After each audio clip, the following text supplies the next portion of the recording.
जिनकी आराधना स्वयं भगवान देवादिदेव महादेव कहते हैं, सुनो हे जगत जननी पार्वती, हे तारा, 10 विद्याओं में से तुम एक विद्या हो और तुमने इस सरस्वती को प्रकट किया है, तुम्हारा ही स्वरूप है। मैं वर देता हूं जो इस नील सरस्वती की आराधना, साधना, स्मरण, स्तोत्र जप करेगा, पाठ करेगा, उच्चारण करेगा, उसको कभी ज्ञान की, कभी बुद्धि की, कभी विवेक की, कभी कमी ना हो, कभी कमी। मेरी जीजियों,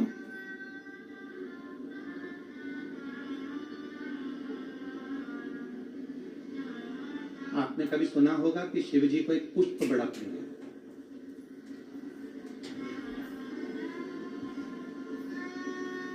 शायद आप लोगों के इधर है कि नहीं हमको नहीं मालूम, पर शिव जी को एक पुष्प बड़ा प्रिय, जिसको शंख पुष्पी पुष्प कहते हैं, जिसको अपारजिता का पुष्प भी कहते हैं। आप लोगों के इधर है कि नहीं वो हमको नहीं मालूम है, पर एक बेल चलती है, उस बेल पर वो नीले कलर का पुष्प होता है, शंख जैसी उसकी आकृति होती है और नीला पुष्प, नीले कलर। आप लोगों ने देखा है? किस किस ने देखा? जरा हाथ उठाओ सब लोग। देखा है मतलब रखो, आप देखा है तो फिर तो कथा आप लोगों के बुद्धि में बैठ जाएगी। लाए हो क्या? ला दे दे ला दे।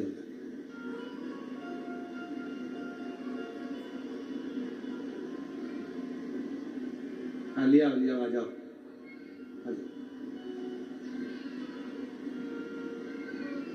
और शंभु शरणे पड़ी मांगू घड़ी रे दूर हाटू दया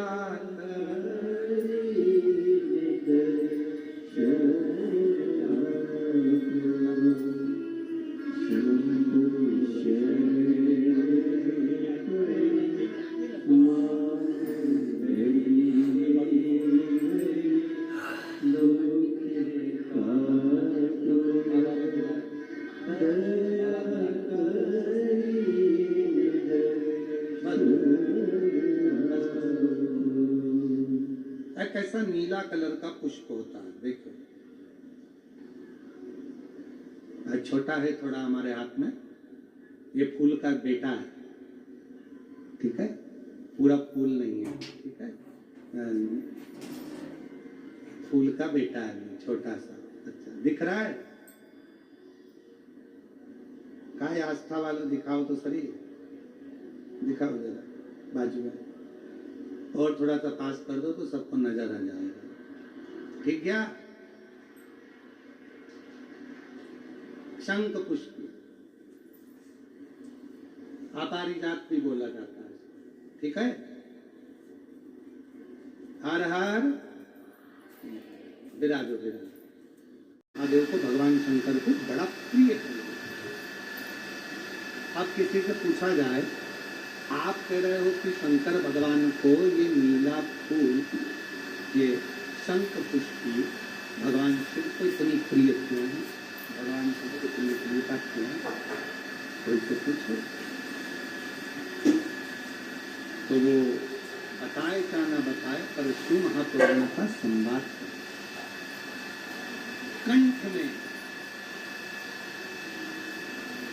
स्वयं माँ जगत जननी ने 10 विद्या में से एक माँ को याद और माँ तारा का एक स्वरूप माँ सरस्वती के रूप में विराजमान। कंठ में रहने से विष की तपन के कारण, कंठ में रहने से विष की तपन के कारण उनका स्वरूप नीला पड़ गया,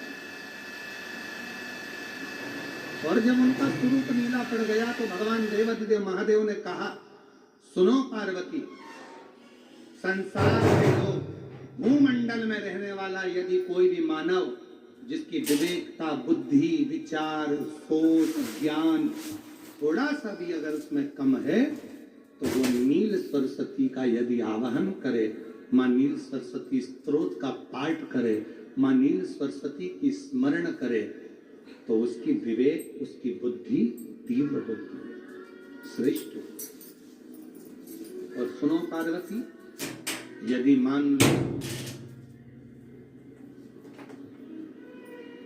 कोई मान नील सरस्वती का स्तोत्र का पाठ नहीं कर पाए, आराधना नहीं कर पाए, साधना नहीं कर पाए, स्मरण ना कर पाए, अगर कोई बच्चा एक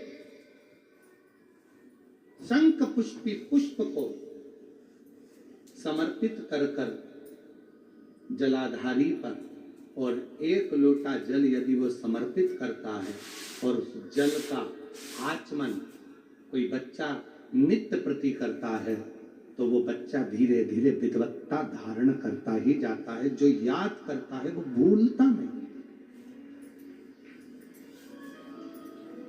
ये मां नील सरस्वती की कथा। दो सरस्वती का दर्शन आपको और हमको होता है, दो सरस्वती का स्मरण आप और हम करते हैं। एक सरस्वती जो स्वयं श्वेत वस्त्र धारण करी है, हंस पर बैठी हैं और बड़े आनंद के साथ में मां सरस्वती का सुंदर स्वरूप है।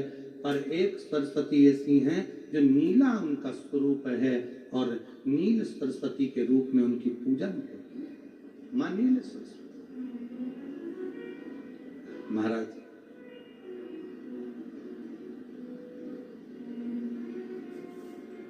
जैसे कोई बच्चे ऐसे होते हैं कि जन्म लेने के बाद में उनकी राल टपकती रहती है, विद्वान नहीं हो पाते, पलंग पर पड़े रहते हैं, पांव हाथ काम नहीं करते हैं और डॉक्टरों का इलाज चलता रहता है पर वो रिटर्न नहीं आ रहा है। ये इनको बढ़ाओ ना। बच्चों की मुख से राल टपकती रहती है, विद्वत्ता नहीं रहती, माइंड थोड़ा सा कमजोर होता है और शरीर भी उनका थोड़ा शिथिल रहता है। शरीर तो कई लोग कह देते हैं कि ये बच्चा थोड़ा जल्दी जन्म ले लिया इसलिए ऐसा हो गया, प्रीमेच्योर हो गया, ऐसा हो गया, वैसा हो गया। दवाइयाँ भी चलती हैं, इलाज भी चलता है पर उसका कोई लाभ नहीं मिल पाता और वो बच्चा पलंग पर पड़ा रहता है, राल टपकती रहती है, बुद्धि काम नहीं करती। छोटे छोटे भले वो 20 साल का हो गया पर 8-10 साल के बच्चों जैसी उसमें विवेकता होती है, बुद्धि होती है। मेरा निवेदन है उन माताओं से, थोड़ी मेहनत आपको करना पड़ेगी उस बच्चे के। अष्टमी, नवमी और चतुर्दशी 3 तिथियां पकड़ कर रखना। कौन कौन सी? जम के बोलो। अष्टमी, नवमी, चतुर्दशी। ये 3 तिथियां ऐसी हैं, चतुर्दशी अमावस्या की भी और चतुर्दशी पूर्णिमा की। अष्टमी नवमी अमावस्या की भी और अष्टमी नवमी पूर्णिमा। ये वो तिथियां हैं जिन तिथियों में मां नील सरस्वती का स्तोत्र का पाठ कर कर एक शंख पुष्पी पुष्प, एक अपारिजात का पुष्प जलाधारी पर रखकर 7 बार अगर जल का पात्र से जल चढ़ाया जाए और उसी जल को कटोरी में झेल लिया जाए, उस जल को 3 दिन तक लगातार यदि सुबह दोपहर शाम रोज उस बच्चे को देना चालू करिए, उसके हाथ पैर भी काम करना प्रारंभ करेंगे, उसकी बुद्धि भी काम करना प्रारंभ करेगी। जो वो पलंग पर पड़े पड़े राल टपकाता रहता है, उसको लोग कहते हैं कि 18 साल का हो गया और दिमाग केवल 10 साल का है, 5 साल का है, उसमें धीरे धीरे बुद्धि प्रबल होना प्रारंभ हो जाएगी और वो भी एक दिन कार्य करना प्रारंभ करेगा।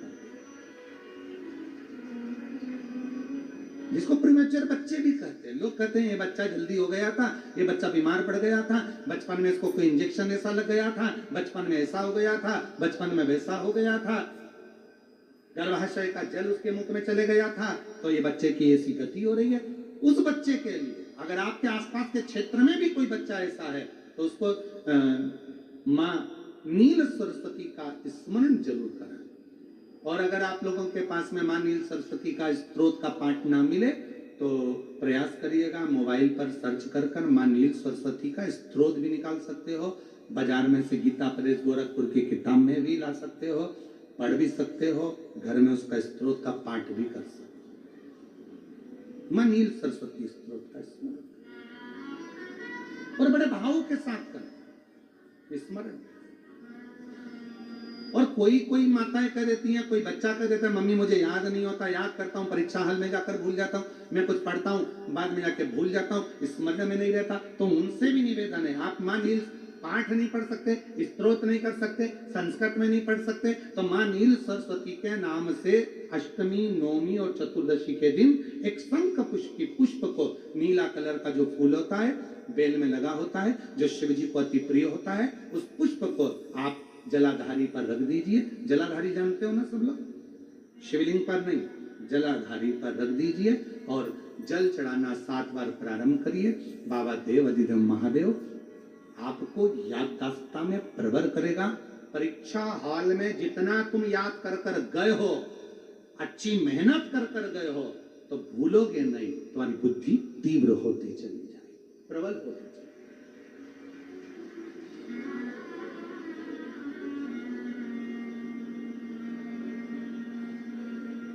आजकल आयुर्वेद में